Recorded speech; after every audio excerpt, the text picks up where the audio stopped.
Olá pessoal, estou aqui gravando esse vídeo como tinha prometido a vocês que estaria gravando uma série de vídeos falando a respeito de assuntos de física que caem no Enem. Hoje eu vou fazer um vídeo bem simples, pois ainda não tenho todos os materiais para fazer um vídeo de melhor qualidade.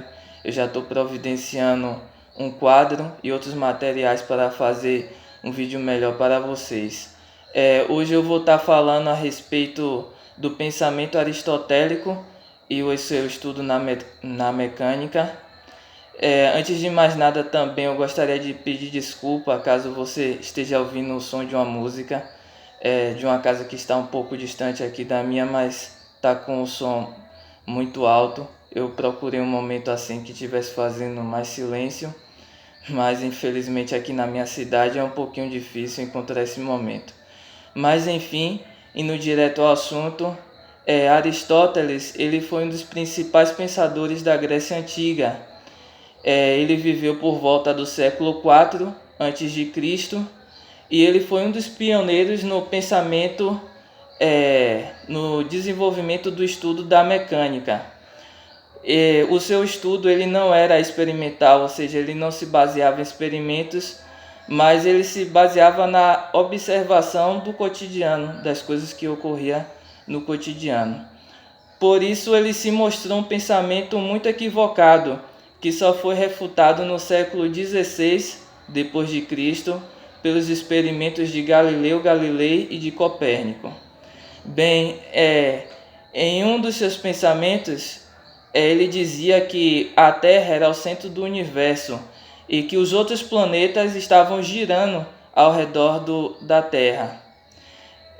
Não só ele pensava assim, como outras pessoas também que viviam na época dele pensavam dessa mesma forma.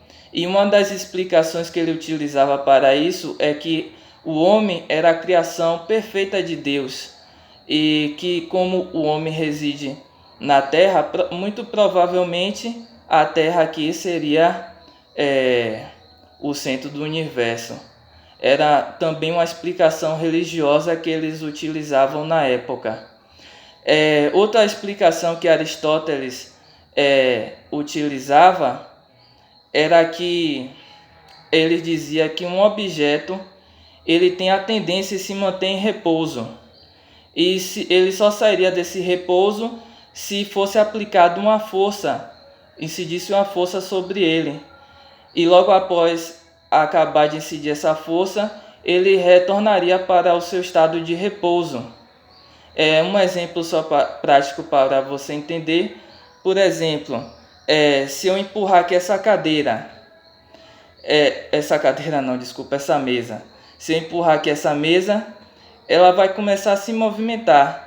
Mas logo eu parar de empurrar essa mesa, a aplicar essa força, ela vai entrar em estado de repouso. Então, através dessa observação dele, ele dizia que todo objeto só ia continuar se movimentando se tivesse uma força incidindo sobre aquele objeto. Mas hoje em dia nós sabemos que não ocorre dessa forma. Um exemplo disso é quando um foguete vai fazer uma viagem espacial.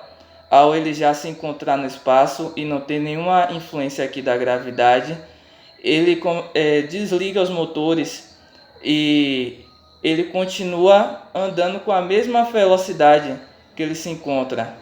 Isso ocorre em função da lei da inércia, né? Que na época Aristóteles ele não conhecia. Por causa disso, como eles tinham a compreensão de que tinha que ter uma força incidindo sobre o objeto para ele poder se movimentar, ele dizia que a Terra estava parada, pois eles diziam assim, poxa, a terra é tão grande, que força seria essa que incidiria sobre a Terra para ela poder estar se movimentando?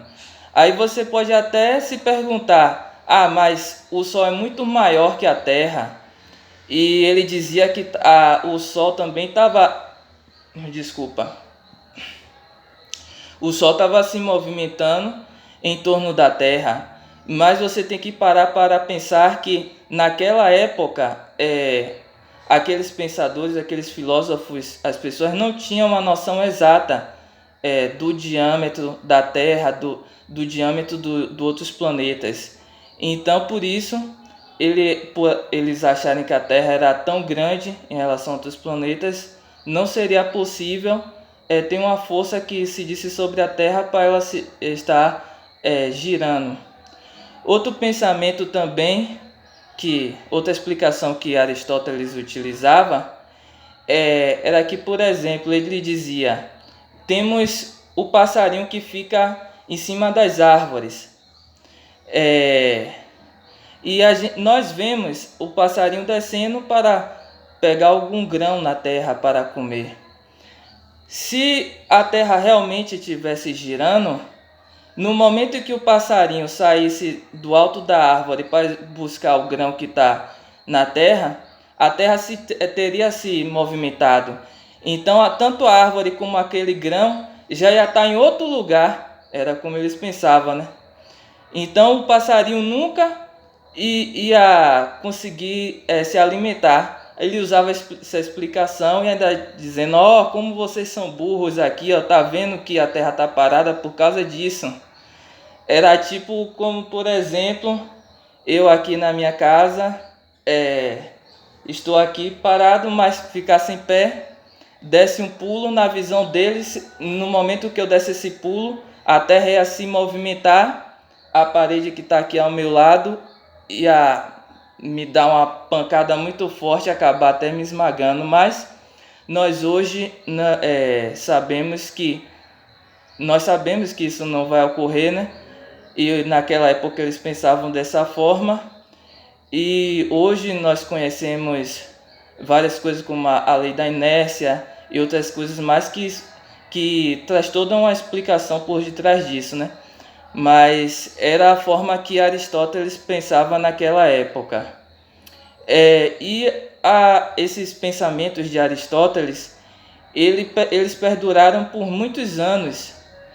E é tanto que hoje pode até ser visto em algumas pessoas. Como, por exemplo, vou dar um exemplo para você que está assistindo. Se eu, por exemplo, pegar uma laranja e uma melancia, chegar aqui da janela da minha casa e jogar as duas, qual você acha que chegaria primeiro ao chão? Talvez você pense assim: a melancia é mais pesada que a laranja. É óbvio que como ela é mais pesada, vai ganhar mais velocidade. É óbvio que ela vai chegar primeiro ao chão. Mas só que não é isso que vimos. E esse foi, na verdade, mais ou menos um dos experimentos que Galileu Galilei fez, né?